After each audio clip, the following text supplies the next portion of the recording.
حقیقت تصوف audio book by مکتبہ اسلامیہ، خود بھی سنیے اور دوسروں سے بھی شیئر کیجیے۔ مصنف ڈاکٹر اسرار احمد علیہ الرحمہ۔ بسم اللہ الرحمن الرحیم۔ عرض ناشر، تقریباً 2 سال قبل تنظیم اسلامی کے ملتزم رفقا کی ایک خصوصی تربیت گاہ میں امیر تنظیم اسلامی محترم ڈاکٹر اسرار احمد صاحب علیہ الرحمہ نے جہاں فلسفہ و حکمت دین سے متعلق دیگر اہم موضوعات پر اظہار خیال فرمایا، وہاں حقیقت تصوف کے موضوع پر بھی ایک مفصل لیکچر میں اپنے خیالات و افکار کو مرتب انداز میں شرکاء کے سامنے رکھا۔ یہ ایک نہایت جامع خطاب تھا جس میں نہ صرف یہ کہ تصوف کے مقاصد کے حوالے سے بعض اہم مثبت نکات کا مفصل بیان ہوا، بلکہ اس کے بعض دیگر پہلوؤں کے حوالے سے کچھ منفی باتوں کا ذکر بھی تفصیلی انداز سے ہوا۔ گزشتہ سال ہمارے علم میں یہ بات آئی کہ ریاض، سعودی عرب میں تنظیم الاخوان کا حلقہ تصوف کے حوالے سے اپنے نظریات کی تائید میں محترم ڈاکٹر اسرار احمد صاحب علیہ الرحمہ کی تقریر پر مشتمل ایک کیسٹ عام کر رہا ہے۔ ریاض میں مقیم تنظیم اسلامی کے رفقا نے جب تحقیق کی تو معلوم ہوا کہ امیر محترم علیہ الرحمہ کے مذکورہ بالا خطاب کے بعض حصوں کو سیاق و سباق سے کاٹ کر ایک ایسا کیسٹ تیار کیا گیا ہے جس میں تصوف سے متعلق صرف مثبت باتوں کا ذکر ہے، اور خطاب کے وہ تمام حصے حذف کر دیے گئے ہیں جن کے ذریعے تصویر کا دوسرا رخ سامنے آتا ہے۔ ظاہر بات ہے کہ یہ طرز عمل دیانت و اخلاق کے ہر اصول کے صریحاً منافی تھا۔ ریاض کے رفقائے تنظیم نے جب تنظیم الاخوان کے دوستوں سے اس پر احتجاج کیا تو ان کا جواب عذر گناہ بدتر از گناہ کے مصداق تھا کہ آپ خواہ اسے بددیانتی شمار کریں یا کوئی بھی فتویٰ لگائیں، ہم اسے اپنے اعتبار سے بالکل جائز سمجھتے ہیں۔ ناطقہ سربا گریباں ہیں، اسے کیا کہیے۔ تنظیم اسلامی ریاض کی ایک ذمہ دار شخصیت جناب رضا محمد گجر صاحب نے اس پر ایک احتجاجی مراسلہ 22 فروری 1996 عیسوی کو تنظیم الاخوان کے امیر مولانا محمد اکرم اعوان کے نام لکھا، لیکن وہاں سے بھی کوئی سنوائی نہیں ہوئی۔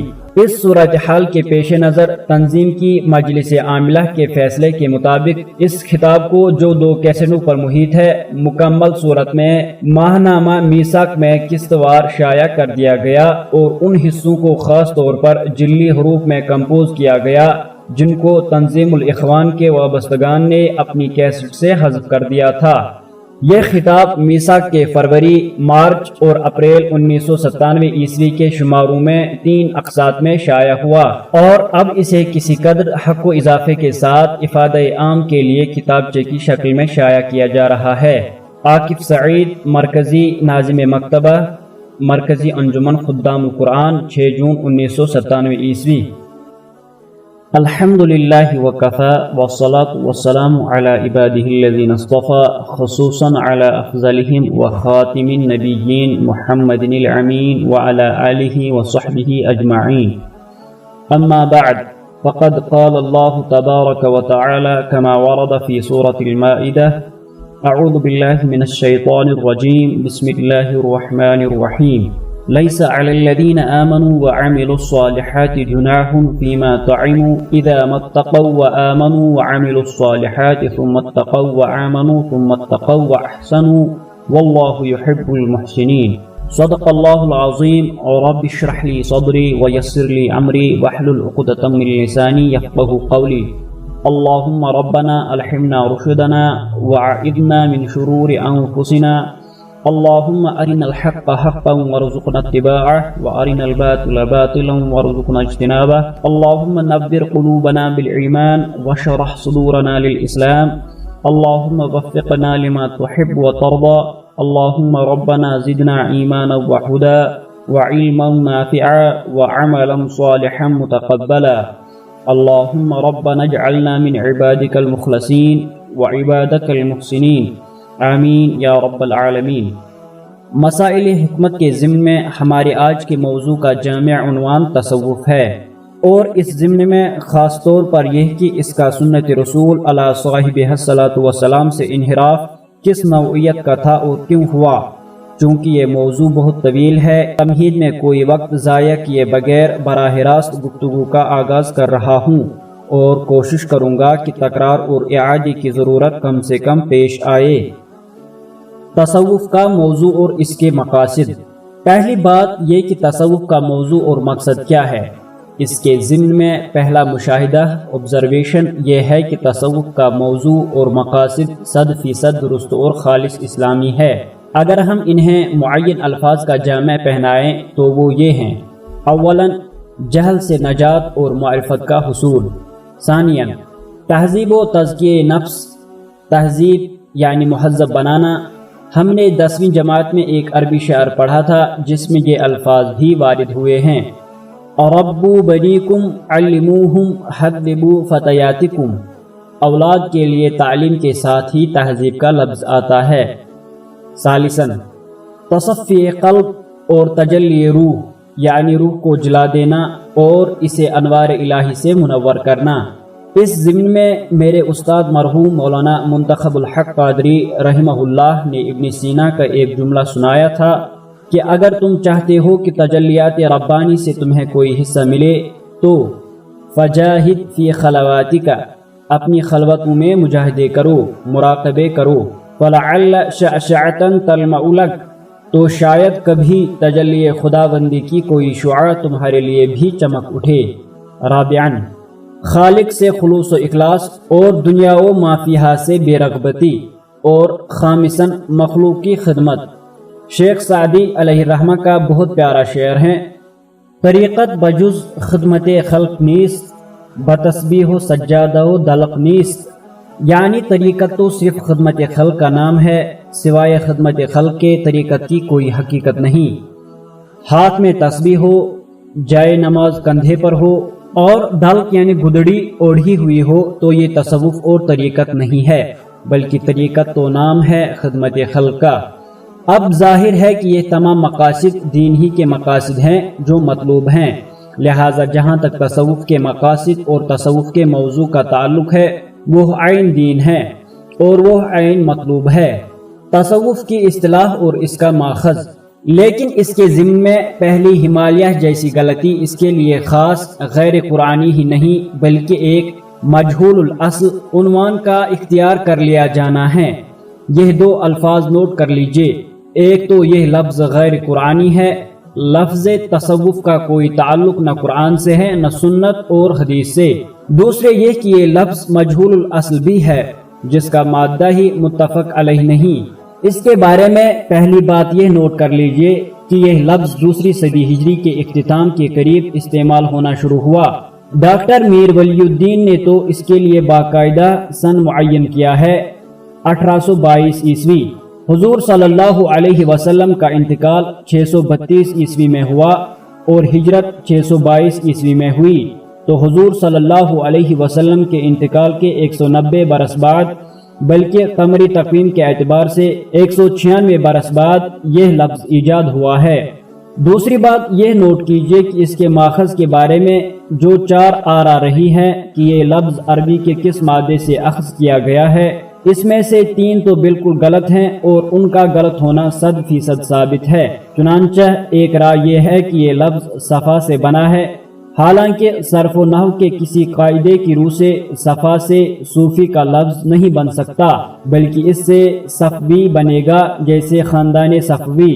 دوسری رائے یہ ہے کہ تصوف کا لفظ صف سے بنا ہے، لیکن یہ اس سے بھی ہرگز نہیں بن سکتا۔ صف کے ساتھ یا نسبت کا اضافہ کریں تو صفی بنے گا نہ کہ صوفی۔ تیسری رائے یہ کہ یہ صفہ سے بنا ہے، وہ بھی غلط ہے کیونکہ صفہ سے صفی بنتا ہے، صوفی نہیں۔ ڈاکٹر میر ولی الدین ان لوگوں میں سے ہیں جو قدیم اور جدید دونوں کے عالم ہیں۔ ان کے فلسفے میں ڈاکٹریٹ تھی اور اسلامی تصوف پر ان کی متعدد کتابیں ہیں۔ ان کی ایک تصنیف قرآنی تصوف پر ہے جس میں انہوں نے تسلیم کیا ہے کہ یہ تینوں باتیں بے بنیاد ہیں۔ البتہ ایک رائے یہ ہے کہ اس کا مصدر یا مادہ لفظ صوف ہے اور عام طور پر یہی بات مانی جاتی ہے، اور اکثر لوگوں کی رائے یہی ہے کہ یہ صوف ہی سے بنا ہے۔ اس ضمن میں اپنی رائے میں بعد میں بیان کروں گا، لیکن یہ بات ایک درجے میں قابل قبول ضرور ہے۔ گرامر میں صوف سے صوفی بن جاتا ہے۔ اس اشتقاق کی وجہ یہ بیان کی جاتی ہے کہ یہ جو اللہ والے حضرات تھے جن کی زیادہ توجہ دنیا کی بجائے اللہ کی طرف تھی، ان میں دنیا و ما فیہا سے بے رغبتی تھی، اللہ کے ساتھ خلوص و اخلاص تھا، اور اس پر مستزاد یہ کہ وہ معرفت کے حامل تھے جنہوں نے تہذیب نفس، تصفی قلب اور تجلی روح کی منزلیں طے کی تھیں، جن میں درویشی تھی۔ یہ حضرات اون کا لباس پہنا کرتے تھے جس کے نیچے کوئی اور لباس نہیں ہوتا تھا، تاکہ اس کے ذریعے چبھن اور بے آرامی کا احساس ہوتا رہے، یعنی آرام کی بجائے سختی کی عادت پڑے۔ چنانچہ یہی لفظ اقبال نے اپنے اس شعر میں استعمال کیا ہے: صوفیے پشمینے پوش حال مست، از شراب نغمے قوال مست۔ تو یہ لوگ اون کا کھردرا لباس پہنتے تاکہ اندر سے بال کاٹتے رہیں، اور اس طرح ان کے نفس کو استراحت کے بجائے تکلیف اور کوفت کا احساس ہوتا رہے۔ اس رائے پر تقریباً اجماع ہے اور یہ لغت کے اعتبار سے بھی صحیح ہے۔ اس ضمن میں میری ذاتی رائے مختلف ہے اور اپنے علم کی حد تک میں اس رائے میں منفرد ہوں۔ میرے نزدیک لفظ تصوف کا ماخذ یونانی لفظ صوفیہ ہے، جو بعض علوم کے ساتھ لاحقے کے طور پر آتا ہے۔ مثلا فلسفی یونانی زبان میں صوفیہ کا معنی ہے وزڈم یعنی حکمت و دانائی، اور صوفس حکیم و دانا وائز کے معنی میں استعمال ہوتا ہے۔ لفظ تصوف در حقیقت تھیوسوفی سے بنا ہے، جو عرفان و معرفت خداوندی کا علم ہے۔ تھیو کا لفظ یونانی زبان میں مذہبی معاملات کے لیے استعمال ہوتا ہے، چنانچہ اسی سے تھیوکریسی کی اصطلاح بنی ہے جو مذہبی لوگوں کی حکومت کے لیے استعمال ہوتی ہے۔ اور میں نے بارہا کہا ہے کہ میں اس ضمن میں مولانا مودودی مرحوم کی رائے کو بالکل صحیح سمجھتا ہوں کہ اسلامی ریاست نہ تھیوکریسی ہے اور نہ ڈیموکریسی، بلکہ یہ ایک تھیو ڈیموکریسی ہے، کیونکہ اس میں تھیو اور ڈیمو دونوں عنصر جمع ہیں۔ بالکل اسی طرح کا معاملہ تھیوسوفی کا بھی ہے، چنانچہ یہ لفظ آج بھی استعمال ہوتا ہے، اور در حقیقت تصوف کا لفظ یہی سے آیا ہے۔ اور یہ بات ہر شخص کے علم میں ہے کہ دوسری صدی ہجری کے دوران یونانی فلسفہ اور نو افلاطونی تصوف کا ایک بہت بڑا سیلاب عالم اسلام پر آ چکا تھا۔ لفظ تصوف کے اشتقاق کے بارے میں یہ میری ذاتی رائے ہے، کوئی اسے قبول کرنا چاہے تو کرے، نہ کرنا چاہے تو رد کر دے۔ بہرحال اس بحث کا خلاصہ یہ ہے کہ تصوف کی اصطلاح مجہول الاصل ہے۔ پہاڑ جیسی غلطی کے ہولناک نتائج۔ نمبر 1، کتاب و سنت کی اہم اصطلاح سے محجوبیت۔ اس ہمالیہ جیسی غلطی کے جو ہولناک نتائج نکلے، ان میں سے اولین یہ ہے کہ کتاب و سنت کی اہم اصطلاح احسان سے محجوبیت اور محرومی ہو گئی، اور اب ہمیں لفظ احسان کے صرف ایک ہی معنی معلوم رہ گئے ہیں، یعنی کسی سے حسن سلوک کرنا، کسی سے بھلائی کرنا۔ اگرچہ اس لفظ کے یہ معنی بھی ہیں، چنانچہ اس معنی میں یہ لفظ قرآن حکیم کی سورہ قصص میں استعمال ہوا ہے، یعنی احسن کما احسن اللہ الیک۔ لیکن احسان دین کی ایک اہم اصطلاح بھی ہے، چنانچہ اسلام کے بعد ایمان اور ایمان کے بعد احسان کا درجہ ہے۔ اس کا عمومی مفہوم ہے کسی بھی شے میں حسن پیدا کر دینا، گویا ایک ہے مارے باندھے کوئی کام کیا، اس کے بنیادی تقاضے اور لوازم پورے کر دیے، لیکن ایک ہے پوری طرح جان کھپا کر، دل لگا کر، پوری توجہ اور اپنی ساری صلاحیتوں اور توانائیوں کو بروئے کار لاتے ہوئے اس کام کو اچھے سے اچھا، عمدہ سے عمدہ انداز سے کرنا۔ چنانچہ ایک حدیث نبوی صلی اللہ علیہ وسلم کے الفاظ ہیں: اذا قتلتم فاحسنوا القتلۃ واذا ذبحتم فاحسنوا الذبحۃ، یعنی کسی کو قتل کرنا ہے تو بھی خوبصورتی کے ساتھ قتل کرو، اور کسی جانور کو ذبح کرنا ہے تو اسے بھی خوبصورتی کے ساتھ ذبح کرو، کسی کو اذیتیں دے دے کر نہ مارو۔ آج کل سعودی عرب میں جو بی ہیڈنگ ہوتی ہے، یعنی جب سر قلم کیا جاتا ہے، تو ایک ہی وار ہوتا ہے سوائے رجم کی سزا کے، جس کے لیے ایک عبرتناک ماحول پیدا کرنا مقصود ہے۔ اسی طرح ذبح کرنا مقصود ہو تو چھری تیز ہونی چاہیے تاکہ جانور کو تکلیف کم سے کم ہو، بس ایک ہی مرتبہ آپ کی چھری اس مقصد کو پورا کر دے۔ اسی مفہوم میں یہ لفظ ایک اور حدیث نبی صلی اللہ علیہ وسلم میں نہایت خوبصورتی کے ساتھ استعمال ہوا ہے، یعنی من حسن اسلام المرء ترکہ ما لا یعنی کسی شخص کے اسلام کی خوبی اور خوبصورتی یہ ہے کہ وہ ہر اس کام کو ترک کر دے جس سے نہ کوئی دنیاوی ضرورت پوری ہوتی ہو، نہ اخروی اجر و ثواب متوقع ہو۔ یہ بہت بڑی محرومی ہے کہ دین کی ایک اتنی بنیادی اصطلاح جو حدیث جبریل علیہ السلام میں آئی ہے ان الفاظ کے حوالے سے کہ فَأَخْبِرْنِي عَنِ الْإِسْلَامِ اخبرنی عن الایمان اخبرنی عن الاحسان، اس سے امت محروم اور محجوب ہو گئی۔ قرآن مجید کی جو آیت میں نے ابتدا میں آپ کو سنائی اس میں ایمان کے دو مرحلے بیان ہوئے، ایک قانونی ایمان اور دوسرا حقیقی ایمان۔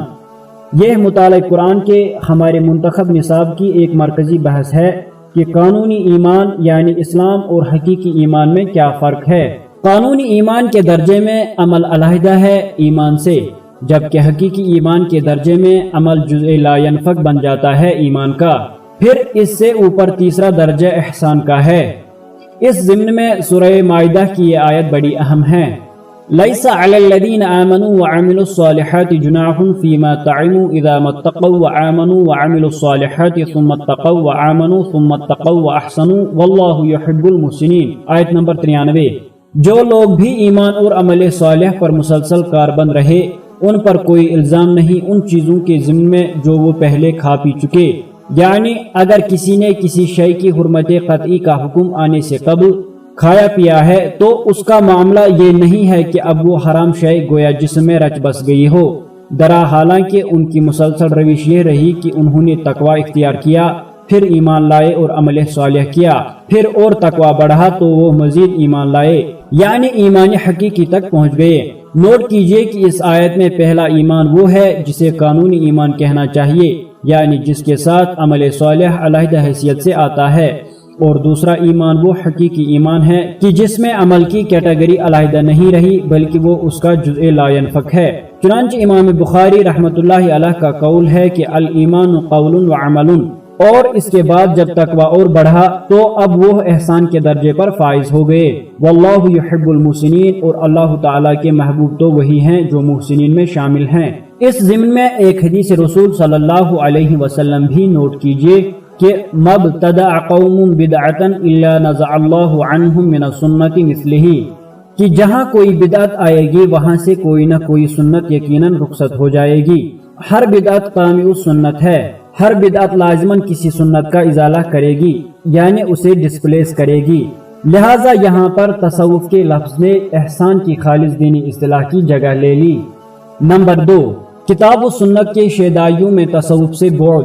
اس ہمالیہ جیسی غلطی کا دوسرا نتیجہ وہ نکلا جو میرے نزدیک پہلے سے بھی خطرناک ہے، یعنی کتاب و سنت کے شیدائیوں میں اس سے بعد پیدا ہو گیا، گویا عنوان سے بعد ہوا تو اس کے کنٹینٹ سے بھی دوری پیدا ہو گئی اور نتیجتاً نری ظاہر پرستی باقی رہ گئی، اگرچہ صرف عنوان ہی کی وجہ سے بعد نہیں ہوا تھا بلکہ اس کی دیگر وجوہات بھی تھی جنہیں ہم آگے چل کر سمجھیں گے۔ تاہم واقعہ یہ ہے کہ قلبی و ذہنی بعد کا آغاز عنوان کی تبدیلی ہی سے شروع ہو گیا تھا، اور دوری کے اس عمل فنامنن کا نقطہ عروج ہے محمد ابن عبد الوہاب رحمۃ اللہ علیہ کی شخصیت۔ تصوف پر اس انداز سے اعتراض کیا جائے کہ یہ دور نبوی صلی اللہ علیہ وسلم کے بعد کی پیداوار ہے تو جواباً کہا جاتا ہے کہ دیگر علوم بھی تو حضور صلی اللہ علیہ وسلم کے زمانے میں نہیں تھے، لیکن تصوف کے سوا دیگر علوم کے عنوانات قرآن و حدیث ہی سے ماخوذ ہیں۔ مثلا تفسیر کا لفظ قرآن مجید میں آیا ہے احسن تفسیرا، اور یہ لفظ دور صحابہ میں بھی مستعمل تھا۔ اسی طرح تفقہ کا لفظ قرآن میں ہے، اور حضور صلی اللہ علیہ وسلم کی حدیث ہے کہ اللہم فقہہ فی الدین۔ یہ دوسری بات ہے کہ علم دین کے ایک خاص شعبے کو فقہ کہہ دیا گیا، لیکن یقیناً وہ بھی تفقہ کا جزو ہی ہے۔ اسی طرح حدیث کا لفظ بھی قرآن میں ہے فَبِأَيِّ حَدِيثٍ بَعْدَهُ يُؤْمِنُونَ، یہ قرآن بھی حدیث ہی ہے، لیکن قرآن حدیث اللہ ہے، اور جسے اصطلاح میں حدیث کہتے ہیں وہ حدیث رسول صلی اللہ علیہ وسلم ہے۔ لہٰذا ہمارے تمام دینی علوم کا منبع و سرچشمہ قرآن اور حدیث رسول صلی اللہ علیہ وسلم، اور ان کے عنوانات بھی قرآن و حدیث ہی سے ماخوذ ہیں۔ لہٰذا میں اس دلیل کو تسلیم نہیں کرتا کہ جیسے اور دینی علوم ہیں ویسے ہی تصوف بھی ہے، اس لیے کہ آپ نے عنوان ہی جدا کر دیا اور ایک ایسا لفظ اختیار کر لیا جس کا کتاب و سنت کے ساتھ سرے سے کوئی تعلق نہیں، اور مستزاد یہ کہ اس کا یہ بھی کچھ پتہ نہیں کہ یہ لفظ کہاں سے آیا ہے۔ اب ظاہر ہے کہ جس شخص کو کتاب و سنت سے لگاؤ اور تمسک ہے اور جس کی شخصیت میں کتاب و سنت راسخ ہو چکے ہیں، اسے یقیناً تصوف سے بعد نہ صحیح حجاب تو ضرور محسوس ہوگا۔ لہٰذا تصوف سے بعد کی پہلی وجہ تو اس کا اجنبی عنوان ہی ہے، اور اس بعد میں دیگر اسباب کی وجہ سے اضافہ ہوتا چلا گیا، کیونکہ اس فکر میں جو بیرونی نظریات اور فلسفے آئے ان سے وہ حجابات بڑھتے گئے، یہاں تک کہ انہوں نے منافرت کی شکل اختیار کر لی۔ جیسا کہ میں نے عرض کیا ہے، تصوف سے دوری کی سب سے نمایاں مثال محمد بن عبد الوہاب رحمۃ اللہ علیہ ہے۔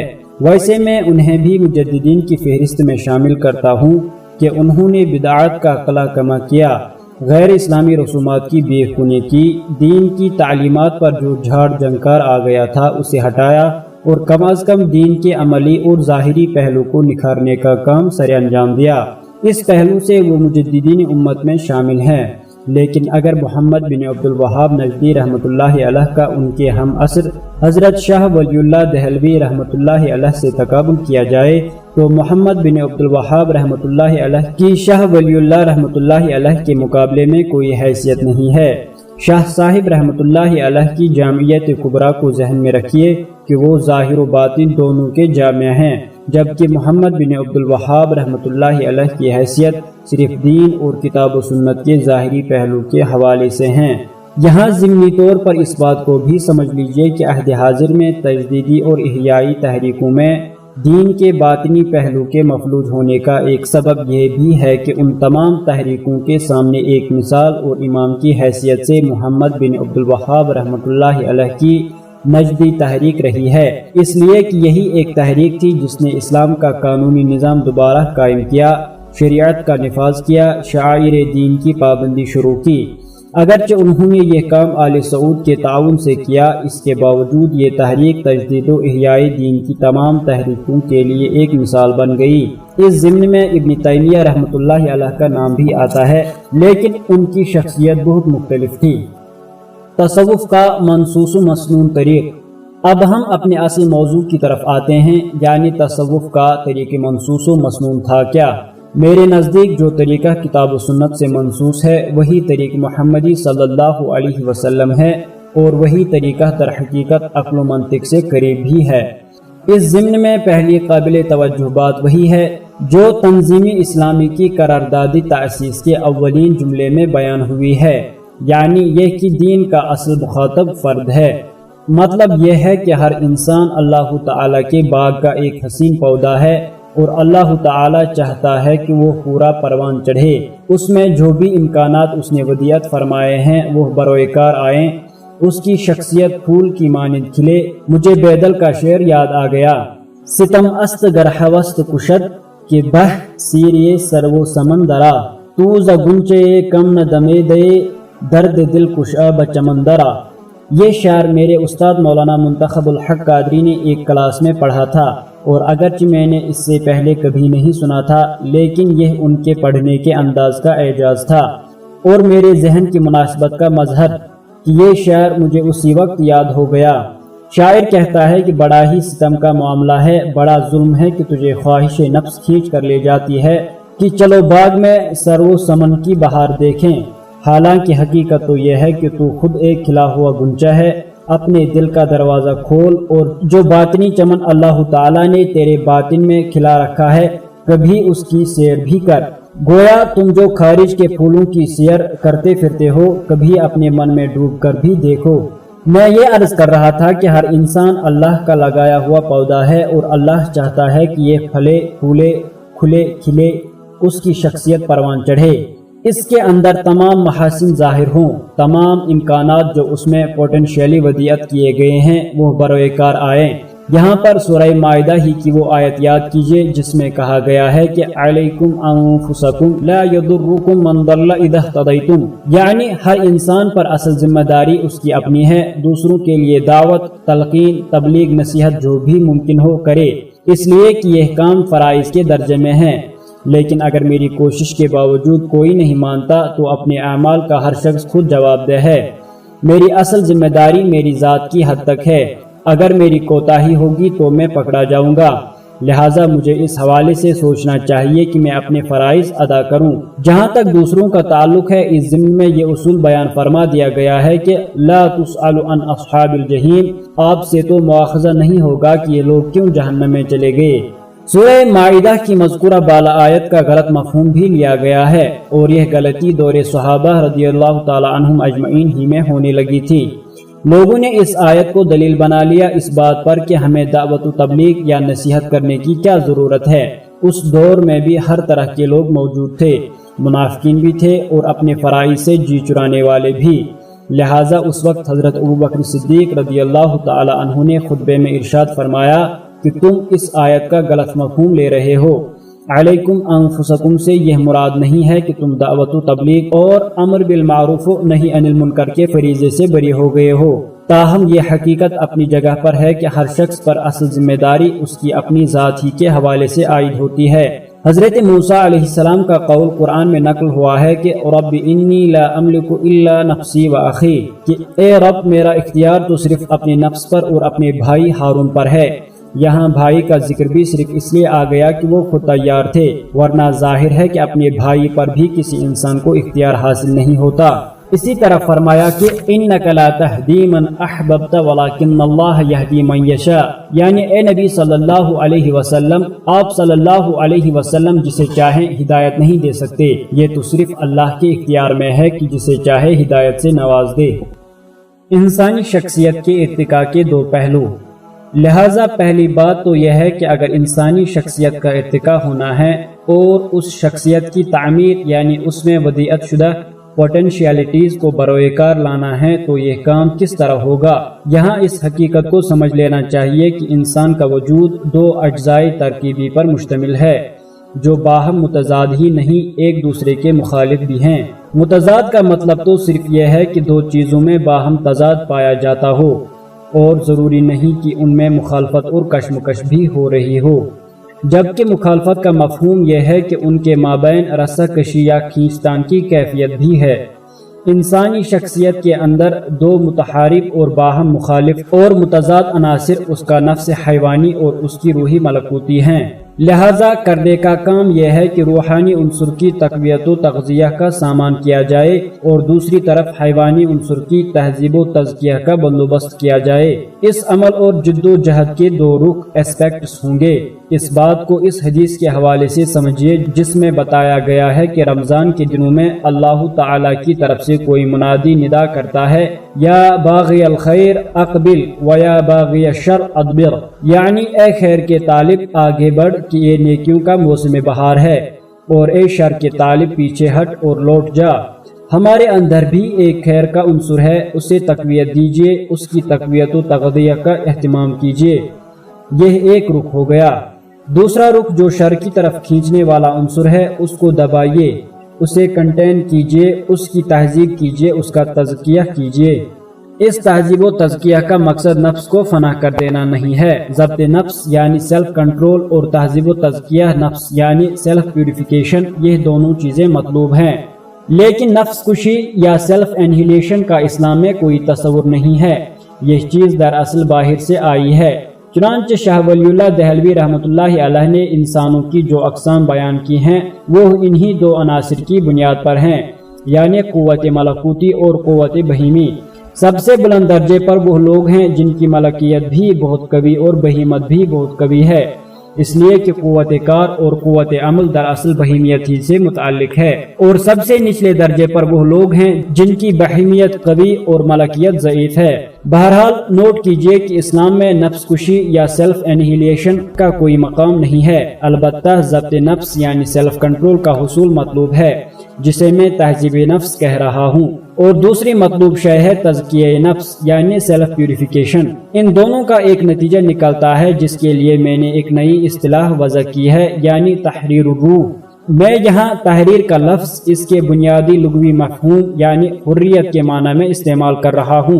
تحریر الروح یعنی لبریشن آف دا سول اور سپرٹ۔ یہ نقطہ عظمت صوم نامی کتابچے میں بیان ہو چکا ہے کہ نفس حیوانی کا غلبہ جتنا شدید ہوگا اسی قدر ہماری روح ان بیڑیوں میں مقید رہے گی، اور نفس حیوانی کا غلبہ جتنا کمزور پڑے گا اسی تناسب سے روح کو آزادی ملے گی۔ تہذیب و تزکیہ نفس کا نتیجہ تحریر الروح کی شکل میں نکلتا ہے، یعنی روح در حقیقت نفس امارہ کے تسلط سے آزاد ہوتی ہے۔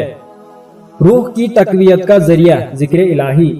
اب تک ہم نے یہ سمجھا ہے کہ دین کا اصل مقصود فرد کی تعمیر و ترقی ہے۔ فرد مرکب ہے دو متخالف اور متحارب عناصر سے، لہذا ضرورت اس بات کی ہے کہ خیر کی قوت یعنی روح کی تقویت اور تغذیہ کا بندوبست ہو، اور شر کی طاقت یعنی نفس امارہ کی تہذیب اور تزکیہ کا سامان کیا جائے۔ اب سوال یہ ہے کہ روح کی تقویت کا کیا ذریعہ ہے؟ ایک لفظ میں نے اسے بیان کیا جائے تو وہ ہے ذکر الہی۔ اس کا فلسفہ کیا ہے؟ 1965 عیسوی میں اپنے مشن کے لیے ذاتی اور انفرادی سطح پر کام کا انجام کرنے کے بعد میرا جو پہلا کتابچہ شائع ہوا تھا، یعنی مسلمانوں پر قرآن مجید کے حقوق، میں اس میں اس بات کی پوری وضاحت کر چکا ہوں۔ حقیقت یہ ہے کہ روح انسانی میں اللہ تعالیٰ کی معرفت موجود ہے، ایک شعور خفتہ ڈورمنٹ کانشیسنس کی شکل میں، اس لیے کہ ہماری روح اللہ تعالیٰ کی ذات کا جزو تو ہرگز نہیں ہے، لیکن صادر تو وہی سے ہوئی ہے۔ یہ امر رب ہے، تو کیا یہ روح اندھی اور بہری ہو سکتی ہے؟ معاذ اللہ، البتہ سوئی ہوئی ہے اور اللہ کا ذکر اس کو بیدار کرتا ہے۔ جناب یوسف سلیم چشتی مرحوم نے ایک مرتبہ جرمن فلسفی کانٹ کا ایک جملہ سنایا تھا، ہیوم اویکنڈ می فرام مائی ڈوگمیٹک سلمبر۔ انگریزی فلسفہ ڈیوڈ ہیوم کی کتابیں پڑھ کر کانٹ کہتا ہے کہ میں اپنے اندھے عقیدے کی دھن میں سویا ہوا تھا کہ ہیوم نے مجھے جگا دیا۔ اسی طرح حفیظ جالندھری کی ایک نظم ہے، جاگ سوزے عشق جاگ، اور میں نے اپنے ہائی اسکول کے بالکل ابتدائی زمانے میں ایک گیت سنا تھا جس کے یہ الفاظ آج بھی مجھے یاد ہیں، تم ہی نے مجھ کو پریم سکھایا، سوئے ہوئے ہردے کو جگایا۔ ہندی میں ہردہ کہتے ہیں جی یا نفس کو۔ تو یہ ایک بہت بڑی حقیقت ہے کہ انسان کی روح میں سب کچھ پہلے سے موجود ہے۔ میں نے اپنے کتابچے نبی اکرم صلی اللہ علیہ وسلم کا مقصد بعثت میں دو الفاظ استعمال کیے ہیں کہ اس روح کے اندر معرفت رب بھی موجود ہے اور محبت رب بھی۔ اس کی ہماری بعض عارفین نے جو مثال دی ہے وہ یہ ہے کہ ہماری روح کا ذات باری تعالیٰ کے ساتھ وہی تعلق ہے جو سورج کی کرن کا سورج کے ساتھ ہوتا ہے۔ سورج کی کرن اپنے سورج سے کروڑہ میل دور چلی جائے لیکن اس کا تعلق سورج سے منقطع نہیں ہوتا۔ لہذا ذکر الہی کا اصل فائدہ یہ ہے کہ اس کی بدولت روح بیدار ہوتی ہے، اس کا سویا ہوا شعور متحرک ایکٹیویٹ ہوتا ہے۔ اس ضمن میں سورہ نور کے 5ویں رکوع کے درس میں جو بحث آتی ہے اس کو بھی ذہن میں تازہ کر لیجئے، یعنی یہ کہ نور وحی اور نور فطرت کے امتزاج سے ہی نور ایمان وجود میں آتا ہے، اور در حقیقت یہ سارا معاملہ ایمان ہی کا ہے۔ ایمان صرف زبانی اقرار تک ہے تو یہ اسلام ہے۔ جب ایمان دل کی گہرائی میں اتر کر راسخ ہو گیا اور تصدیق بالقلب حاصل ہو گئی تو یہ ایمان ہے۔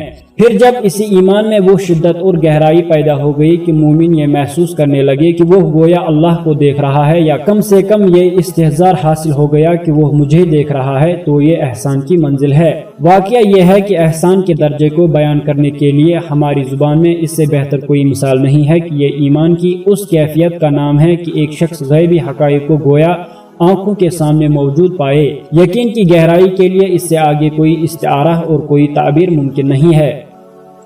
ایمان جب اس شدت کو پہنچ جاتا ہے کہ کأنک تراہ فإن لم تکن تراہ فإنہ یراک کی کیفیت حاصل ہو جائے، یعنی یہ کہ بندہ اللہ کی عبادت اور اللہ کی رضا جوئی کے لیے عمل اتنی شدت اور خلوص و اخلاص سے کرنے لگے کہ گویا وہ اسے دیکھ رہا ہے، اور اگر وہ اللہ کو نہیں دیکھ رہا تو اللہ تو یقیناً اسے دیکھ رہا ہے، تو یہی احسان ہے اور یہی مقام ولایت ہے۔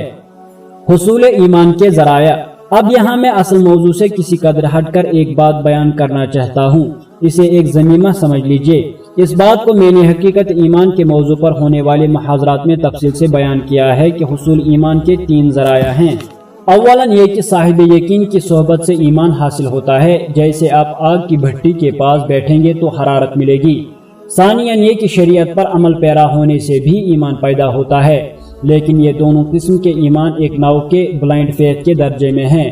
اس میں شعوری یا انٹلیکچول عنصر ضروری نہیں ہے، اس میں فہم و تفقہ بھی ضروری نہیں۔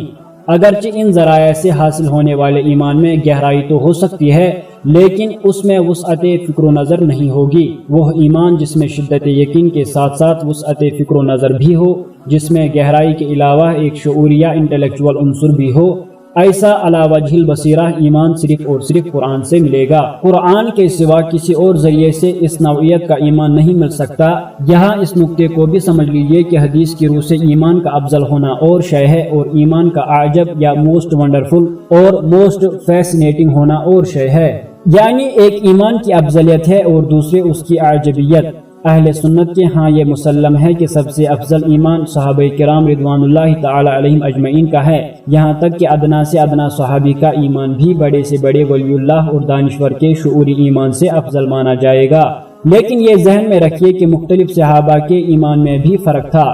ظاہر ہے کہ نبی اکرم صلی اللہ علیہ وسلم کی صحبت تو تمام صحابہ کرام رضوان اللہ تعالی علیہم اجمعین کو حاصل تھی، لہذا صحبت سے حاصل ہونے والا ایمان سب میں مشترک تھا۔ لیکن صحابہ رضی اللہ تعالی عنہم میں بہت سے فہیم اور باشعور یعنی انٹلیکچوئل افراد بھی تھے جنہوں نے قرآن حکیم سے شعوری ایمان اخذ کیا تھا، لہذا یہ نہیں سمجھنا چاہیے کہ معاذ اللہ تمام صحابہ کرام رضوان اللہ تعالی علیہم اجمعین کا ایمان محض بلائنڈ فیتھ تھا۔ اگرچہ یہ اپنی جگہ حقیقت ہے کہ صحابہ رضوان اللہ تعالی علیہم اجمعین کا غیر شعوری ایمان بھی چونکہ محمد رسول اللہ صلی اللہ علیہ وسلم کی صحبت سے حاصل ہوا تھا، لہذا وہ قیامت تک افضل رہے گا۔ البتہ ایمان کا حسین اور عاجب ہونا ایک بالکل مختلف بات ہے، اور یہ راستہ آج بھی کھلا ہوا ہے۔ دیکھیے حضور صلی اللہ علیہ وسلم نے ہمارے احساسی محرومی کے ازالے کے لیے کیسی کیسی باتیں ارشاد فرمائی ہیں۔ ایک مرتبہ فرمایا کہ میری امت کا معاملہ بارش کی مانند ہے، نہیں کہہ سکتے کہ اس کا اول حصہ بہتر ہوگا یا آخر۔ لہذا اگر ہم حضور صلی اللہ علیہ وسلم کے زمانے میں پیدا ہونے سے محروم رہ گئے تب بھی کوئی حرج نہیں کہ صدیقیت اور شہادت اور صالحیت کے تمام مراتب آج بھی قابل حصول ہیں، صرف نبوت کا دروازہ بند ہے، لیکن وہ تو صحابہ کرام رضی اللہ تعالیٰ عنہم کے لیے بھی بند تھا۔ اس کا مطلب یہ ہے کہ اعلیٰ مراتب حاصل کرنے کے مواقع موجود ہیں، محنت کرو اور اکتساب کرو۔ دوسری وہ حدیث ہے جس میں حضور صلی اللہ علیہ وسلم نے صحابہ رضی اللہ تعالیٰ عنہم سے سوال کیا کہ تمہارے نزدیک مخلوقات میں حسین ترین اعجب ایمان کس کا ہے؟ انہوں نے کہا ملائکہ کا۔ آپ صلی اللہ علیہ وسلم نے فرمایا کہ ملائکہ کیسے ایمان نہ لاتے، وہ تو اپنے رب کے حضور میں حاضر ہیں، ان پر تو حقائق منکشف ہیں، مراد یہ ہے کہ ان کا کیا کمال ہوا۔ صحابہ رضی اللہ تعالیٰ عنہم نے کہا کہ پھر انبیاء کا ایمان عجب ہے۔ حضور صلی اللہ علیہ وسلم نے ارشاد فرمایا کہ وہ کیسے ایمان نہ لاتے، ان پر تو وہی نازل ہوتی ہے۔ اس پر صحابہ رضی اللہ تعالیٰ عنہم نے عرض کیا کہ پھر ہم ہیں۔ آپ صلی اللہ علیہ وسلم نے فرمایا کہ تم کیسے ایمان نہ لاتے جبکہ میں تمہارے درمیان موجود ہوں۔ پھر آپ صلی اللہ علیہ وسلم نے فرمایا ان اعجب الخلق الی ایمانا لاخواننا الذین یأتون من بعد یجدون صحفا فیہ کتاب اللہ فیؤمنون بما فیہا، یعنی میرے نزدیک تو سب سے حسین ایمان ہمارے ان بھائیوں کا ہوگا جو میرے بعد آئیں گے، وہ میری صحبت نہیں پائیں گے بلکہ انہیں تو اوراق ملیں گے جن میں اللہ کی کتاب درج ہوگی اور وہ اس پر ایمان لائیں گے۔ ذکر الہی کے ضمن میں قرآن کا مقام۔ اب تک ہم نے جو بات سمجھی ہے وہ یہ ہے کہ اصل کام روح کو تقویت پہنچانا ہے، اس کا ذریعہ ذکر الہی ہے اور اس کا حاصل ایمان ہے۔ ذکر الہی کے ضمن میں اہم ترین شے قرآن ہے، یہی وجہ ہے کہ قرآن اپنے آپ کو الذکر کہتا ہے۔ یہاں الف لام کو خواہ حصر کے لیے سمجھا جائے خواہ جنس کے لیے، دونوں صورتوں میں مطلب یہی ہوگا کہ کل کا کل ذکر یہی ہے اور جن سے ذکر اس قرآن میں محصور ہو گئی ہے۔ طبعاً ذکر میں نماز بھی شامل ہے، لیکن نوٹ کیجئے نماز میں بھی دو ایلیمنٹس ہیں، ایک عملی ذکر ہے یعنی رکوع، سجود، قیام، اور دوسرے خود قرآن ہے۔ چنانچہ قرآن نے فجر کی نماز کو تو کہا ہی ہے قرآن الفجر، اسی طرح رات کی تہجد ہے تو وہ بھی قرآن کے ساتھ ادا کرنا مطلوب ہے۔ تیسرے درجے میں نبی اکرم صلی اللہ علیہ وسلم سے روزمرہ معمولات کے ضمن میں جو اذکار منقول ہیں ان کی پابندی کی جائے تو یہ بھی ذکر الہی کی ایک صورت ہوگی۔ تزکیہ نفس، ایمان اور احسان کے حوالے سے جو بات ہم نے سمجھی ہے اسے صوفیہ کی اصطلاحات کے حوالے سے بھی سمجھ لیں۔ میں نے شروع میں تجلی روح کا لفظ استعمال کیا تھا۔ صوفیہ کہتے ہیں کہ جیسے سورج کی ایک کرن ہو جو کسی سبب سے ٹھنڈی پڑ گئی ہو، بس ایسا ہی روح کا معاملہ ہے۔ ذکر الہی کے ذریعے گویا آپ نے اسے دوبارہ حرارت پہنچانا شروع کی، اس کی روشنی ماند پڑ گئی تھی، آپ نے اسے دوبارہ روشن کرنا شروع کیا، یہ تجلیہ ہے۔ اور یہاں بھی میں لفظ تحریر روح کو لانا چاہتا ہوں، لیکن یہاں تحریر کا لفظ حرارت سے ہے۔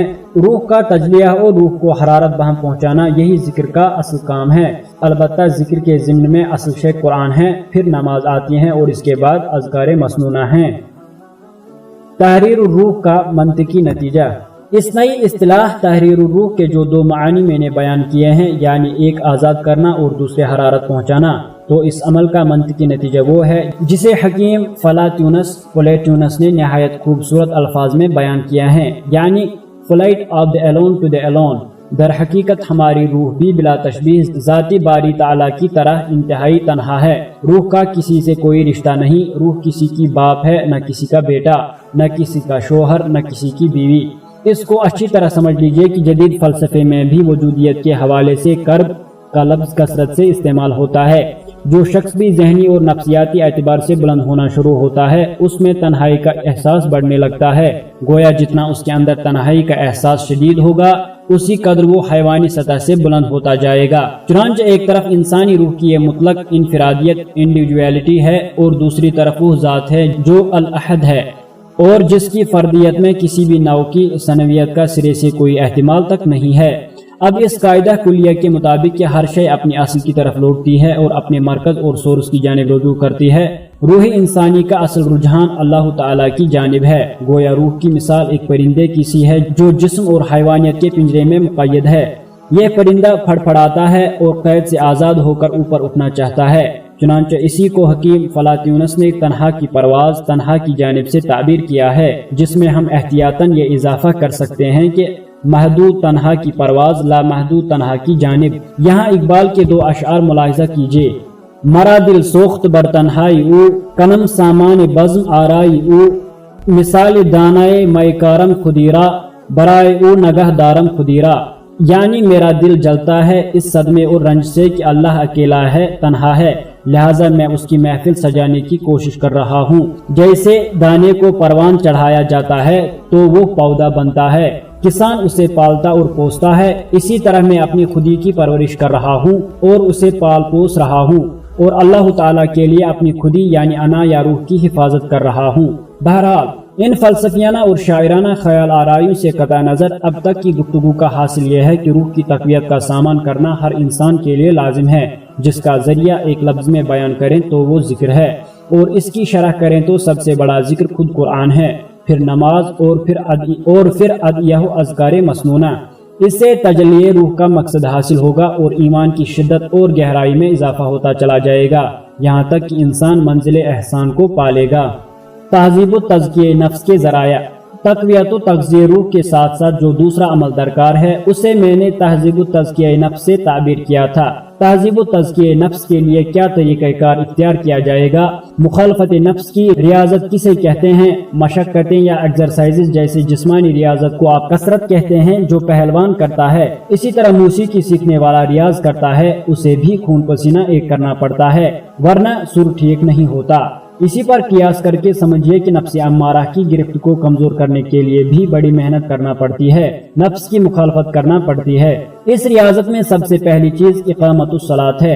مجرد نماز تو ذکر الہی کا ذریعہ ہے اور اس اعتبار سے تقویت و تغذیہ روح کا سامان ہے، لیکن اقامت الصلاۃ یعنی نماز کو قائم کرنا کہ کوئی مصروفیت، کوئی دوستی، کوئی کاروباری دنیاوی آڑے نہ آنے پائے، یہ مخالفت نفس کی ریاضت ہے۔ طبیعت آمادہ ہو یا نہ ہو، مسجد میں آنا ہے، شدید سردی ہے اور ریخ پانی ہی دستیاب ہے تو اسی سے وضو کرنا پڑے گا۔ اس سے آگے بڑھ کر تہجد کی نماز میں نیند کو قربان کر کے کھڑا ہونا ہے تو یہ بھی مخالفت نفس ہی کی ایک صورت ہے۔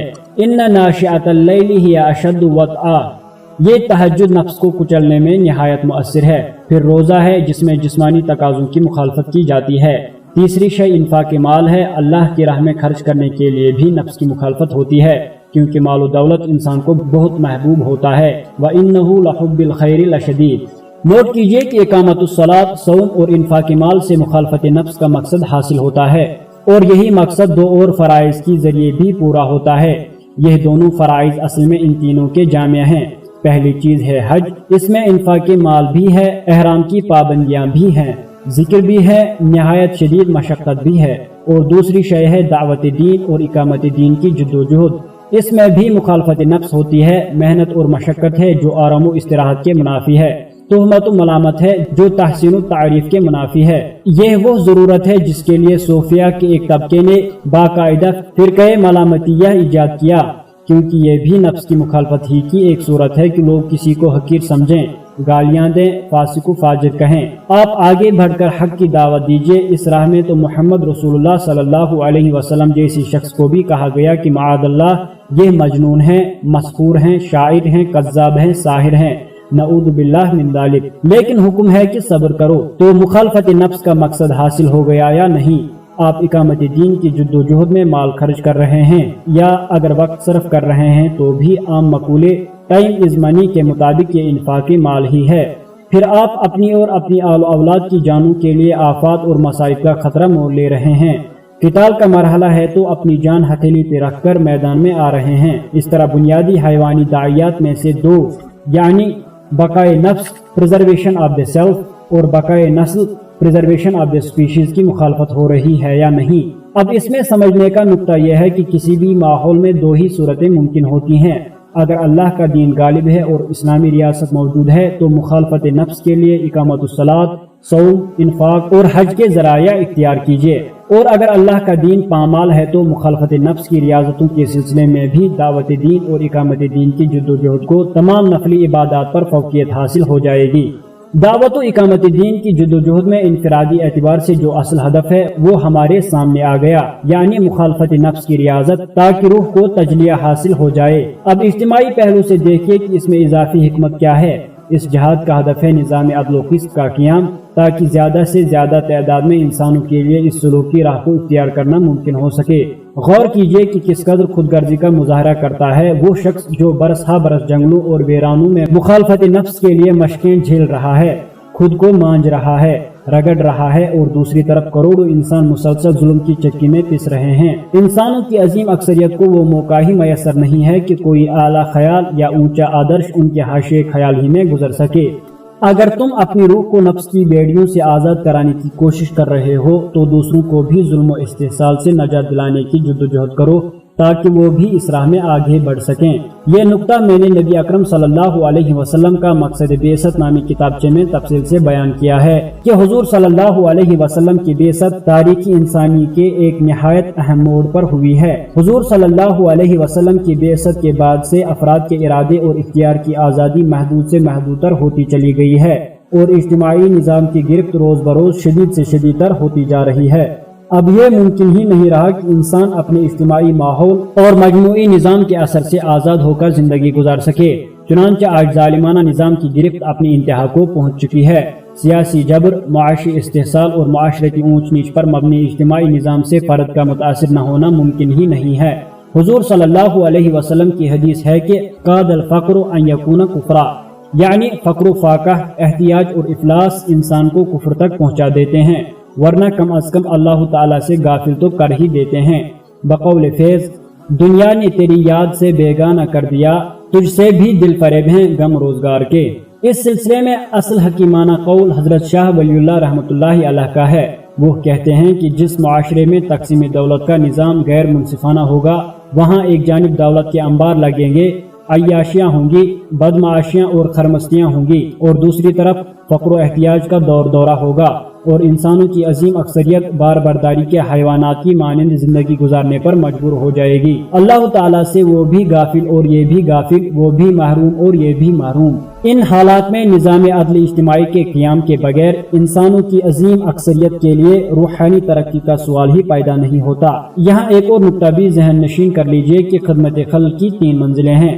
پہلی منزل ہے بھوکوں کو کھانا کھلانا، ضرورت مندوں کی امداد کرنا، اور ایک داعیہ حق کے لیے یہ چیز نہایت ضروری ہے، ورنہ اس کی دعوت دوسروں تک نہیں پہنچ پائے گی۔ دوسری منزل ہے خدمت خلق کے حوالے سے لوگوں کی عاقبت سنوارنے کی کوشش کرنا، اللہ کی طرف دعوت دینا۔ اس سے بڑی کوئی خدمت خلق نہیں ہو سکتی کہ انسان دوسروں کی ابدی زندگی کی فلاح کے لیے کوشش کرے۔ خدمت خلق کی تیسری منزل یہ ہے کہ خلق خدا کو ظالمانہ نظام کے جبر و استحصال سے نجات دلانے کی کوشش کی جائے۔ صرف پہلی قسم کی خدمت خلق کو کل سمجھ لینا دراصل دین کے محدود تصور کا شاخسانہ ہے۔ سلوک محمدی صلی اللہ علیہ وسلم سے انحراف کے اسباب۔ قرآن و سنت کی ایک بنیادی اصطلاح احسان، جس کے لیے بعد کے ادوار میں تصوف کا لفظ اختیار کر لیا گیا، اس کے مقاصد اور اس کے منصوص و مسنون اور معصور طریقوں پر ہم گفتگو کر چکے ہیں۔ اب ہمارے سامنے موضوع یہ ہے کہ اس ضمن میں حضور صلی اللہ علیہ وسلم کے بتائے ہوئے راستے سے انحراف کس نوعیت کا تھا اور یہ کن اسباب سے ہوا۔ اس بحث کو میں دو عنوانات کے تحت بیان کرنا چاہتا ہوں۔ نمبر 1، قرآن حکیم سے بعد۔ اس ضمن میں پہلا نقطہ ہے قرآن حکیم سے بعد کا پیدا ہونا۔ اسلام کے ابتدائی دور کے بعد ہم دیکھتے ہیں کہ ذکر الہی کے لیے مرکز و محور قرآن حکیم نہ رہا، بلکہ اس کے بجائے رفتہ رفتہ نت نئے اوراد و اذکار رائج ہونے لگے۔ قرآن حکیم سے دوری کا اصل سبب تو وہ فطری اور طبعی معاملہ تھا جس میں قرآن اور جہاد نامی اپنی تحریر میں بیان کر چکا ہوں۔ یہ تحریر اب دعوت رجوع الی القرآن کا منظر و پس منظر میں شامل کر دی گئی ہے، تاہم اس دوری کے بعد ثانوی اسباب بھی تھے۔ سب سے پہلے اصل اور بنیادی وجہ کو سمجھیے۔ اسلام کے اولین دور میں اہم ترین حقیقتیں دو ہی تھیں، یعنی قرآن اور جہاد۔ ایک مرد مومن کی شخصیت کو جو معنوی حیولہ خود قرآن سے ہمارے سامنے آتا ہے وہ یہی ہے کہ اس کے ایک ہاتھ میں قرآن ہوگا اور دوسرے میں تلوار۔ قرآن سے ایمان حقیقی حاصل ہوتا ہے اور ایمان کا عملی اظہار جہاد فی سبیل اللہ کی صورت میں ہوتا ہے۔ لیکن جب اسلام دعوت و تحریک کے مرحلے سے گزر کر سلطنت و ریاست کے مرحلے میں داخل ہو گیا تو اس تبدیلی کے باعث فطری، طبعی، منطقی اور ناگزیر انیویٹیبل نتائج برآمد ہوئے۔ یہ نتائج اسی طرح ناگزیر تھے جیسے جوانی کے بعد بڑھاپا آتا ہے۔ سلطنت اور ریاست میں اصل زور قانون پر ہوتا ہے، لہٰذا ہمارے ہاں بھی ایمان کے بجائے اسلام پر اور باطن کے بجائے ظاہر پر توجہات کا ارتکاز ہو گیا۔ قرآن پر سے توجہ کم ہونے لگی اور تعلیم و تعلم اور تدبر و تفکر کے اصل موضوعات اب حدیث و فقہ بن گئے۔ اس بات کو اچھی طرح سمجھ لینے کی ضرورت ہے تاکہ انحراف عن القرآن کے حوالے سے ہم میں اسلاف سے سوء ظن نہ پیدا ہو جائے۔